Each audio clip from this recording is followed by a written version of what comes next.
नमस्कार मित्रांनो, मी राजशेखर परब आणि आपण पाहतात जनसामान्यांचा बुलंद आवाज रायगड टुडे मराठी। खोपोलीत अमृतपेठ स्वदेशी बाजार महोत्सवाचा शानदार समारंभ। महाराष्ट्र शासनाची स्वायत्त संस्था अमृत, महाराष्ट्र संशोधन समिती व प्रशिक्षण प्रबोधन यांच्या वतीने खुल्या प्रवर्गातील आर्थिकदृष्ट्या दुर्बल घटकांसाठी एक विशेष व्यासपीठ उपलब्ध करून देण्यात आले आहे। या उपक्रमाअंतर्गत खोपोलीतील लोहाणा हॉल येथे 6 मार्च ते 8 मार्चच्या दरम्यान 3 दिवसीय अमृतपेठ स्वदेशी बाजार प्रदर्शन व विक्री महोत्सवाचे आयोजन करण्यात आलेले आहे। आज दिनांक 6 मार्च रोजी या महोत्सवाचा उद्घाटन सोहळा मान्यवरांच्या उपस्थितीमध्ये संपन्न झाला। यावेळी प्रमुख पाहुणे म्हणून खोपोलीतील ज्येष्ठ व्यापारी हस्तिमल माणिकचंद, खोपोली नगर परिषदेचे नगराध्यक्ष कुलदीपक शेंडे, उपनगराध्यक्ष विक्रम सावळे, नियोजन सभापती प्रतीक्षा रेटरेकर, परिवहन सभापती किशोर पाटील, नगरसेविका सानिया शेख, नगरसेवक दिनेश थोरवे आणि नगरसेविका अश्विनी अत्रे यांची उपस्थिती होती। खोपोलीतील युवा उद्योजक संजय तन्ना यांच्या संकल्पनेतून आणि आयोजक शैलेश मराठे, अमित कुलकर्णी, मंगेश ढेबे यांच्या अथक परिश्रमातून हा कार्यक्रम साकारण्यात आला आहे। या प्रदर्शनाचा प्रमुख उद्देश अशा घटकांना प्रोत्साहन देणे आहे ज्यांचा इतर कोणत्याही स्वतंत्र शासकीय संस्था किंवा महामंडळाकडून कोणत्याही योजनांचा लाभ मिळत नाही। या प्रदर्शनामध्ये गृहोपयोगी वस्तू, फॅशन आणि नवीन उत्पादने, घरगुती खाद्यपदार्थ आणि हस्तकलेच्या वस्तूंचे विशेष स्टॉल आपल्याला पाहायला मिळतात। विविध विमा योजना आणि पतपेढ्यांची माहिती देणारे कक्ष हे या कार्यक्रमाचे प्रमुख आकर्षण आहे। स्थानिक व्यावसायिकांना बळ देण्यासाठी आणि स्वदेशी उत्पादनांना प्रोत्साहन देण्यासाठी खोपोलीतील नागरिकांना या 3 दिवसीय प्रदर्शनाला जास्तीत जास्त संख्येने भेट देऊन लाभ घ्यावा अशी विनंती आयोजक समितीकडून करण्यात आलेली आहे। आज आपण एका अत्यंत महत्त्वाच्या विषयावर बोलणार आहोत। हो, अमृत या संस्थेबद्दल। बरोबर। अमृत म्हणजेच महाराष्ट्र संशोधन उन्नती व प्रशिक्षण प्रबोधिनी आणि त्यांचा जो अमृतपेठ 2026 हा महत्त्वाकांक्षी उपक्रम आहे ना, त्याचे काही सरकारी अहवाल आणि ग्राउंड रिपोर्ट्स आपण आज बघणार आहोत। अगदी।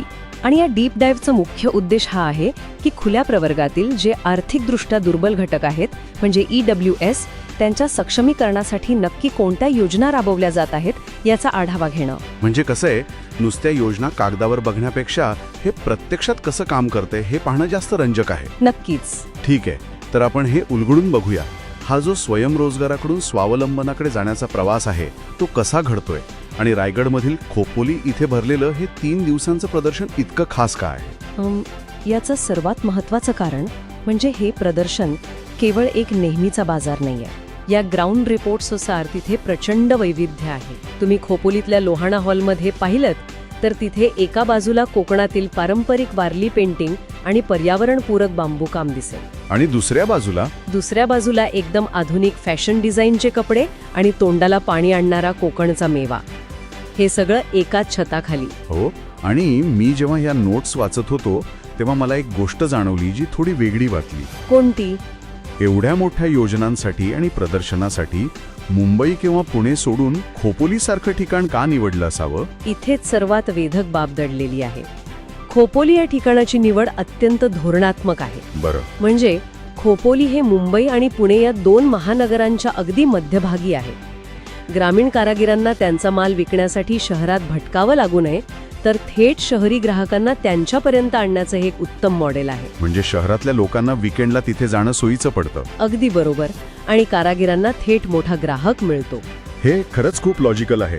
पण मी जेव्हा ह्या योजनांची यादी वाचत होतो ना, तेव्हा मला खऱ्या अर्थाने एक आहा मोमेंट आला। अच्छा, कशाबद्दल? म्हणजे एका बाजूला आपण हस्तकलेच्या प्रदर्शनाची चर्चा करतोय आणि दुसऱ्या बाजूला याच अहवालात अमृत कलश नावाच्या एका विशेष डिप्लोमाची माहिती आहे। हो, तो डिप्लोमा खूप महत्त्वाचा आहे। आणि त्यात गंमत म्हणजे कोर्स पूर्ण झाल्यावर 2000 रुपयांची जी सुरक्षा ठेव असते ती विद्यार्थ्याला सक्क परत मिळते। पण मला जास्त आश्चर्य दुसऱ्या गोष्टीचं वाटलं। कोणत्या? जे विद्यार्थी IIT, IIM किंवा एम्स सारख्या नामांकित संस्थांमध्ये शिकत आहेत त्यांना दरमहा 10,000 रुपयांचे अर्थसहाय्य दिले जाते। हस्तकला ते थेट IIM हा प्रवास कसा जोडला गेलाय? जर आपण हे मोठ्या चित्राशी जोडलं तर लक्षात येईल की EWS विद्यार्थ्यांसाठी असलेल्या बऱ्याच योजना फक्त प्रवेश मिळवून देण्यापुरत्या मर्यादित असतात। प्रवेश मिळतो पण पुढचा खर्च मोठा असतो। बरोबर। IIM सारख्या संस्थेत उंचा खर्च भागवणं आणि तिथल्या स्पर्धेत टिकून राहणं हे मोठं आव्हान असतं. तिथे हा 10,000 रुपयांचा सपोर्ट गेम चेंजर ठरतो. म्हणजे ही नुसती मदत नाहीये, नाही, ही नोकरी शोधणाऱ्यांऐवजी नोकरी देणारे म्हणजे जॉब क्रिएटर्स निर्माण करण्याची प्रक्रिया आहे. जॉब क्रिएटरचा मुद्दा निघालाच आहे, तर या बिझनेस इन्क्युबेशन योजनेबद्दलही बोलूया. नवीन उद्योजकांना दरमहा 25,000 रुपये प्रोत्साहन भत्ता दिला जातो. हो, आणि हे बिझनेस इन्क्युबेशन नक्की कसं काम करतं हे समजून घेणं गरजेचं आहे. नवजात बाळाला जशी इन्क्युबेटरमध्ये ठेवून ताकद दिली जाते, तसंच या नवीन व्यवसायांना सुरुवातीचा अस्थिर काळ टिकून राहण्यासाठी हा 25,000 रुपयांचा आधार मिळतो. म्हणजे त्यांना अपयशाची भीती न बाळगता प्रयोग करण्याचं स्वातंत्र्य मिळतं. नक्कीच. तर या सर्वांचा अर्थ काय होतो? हस्तकलेपासून सुरुवात करून IIT, IIM आणि आता थेट बिझनेस इन्क्युबेशन, या सगळ्याचा नक्की रोख कुठे आहे? याचा सरळ अर्थ असा आहे की ही संस्था भविष्यासाठी तयारी करत आहे. रोजगाराचं स्वरूप वेगाने बदलत आहे हे त्यांनी ओळखलंय. हो, तंत्रज्ञान खूप पुढे गेलंय. म्हणूनच त्यांच्या योजना फक्त पारंपरिक शिक्षणापुरत्या नाहीत. डिजिप्रेन्युअर योजनेअंतर्गत ती 100% मोफत डिजिटल मार्केटिंगचं प्रशिक्षण देत आहेत. बापरे, 100% मोफत?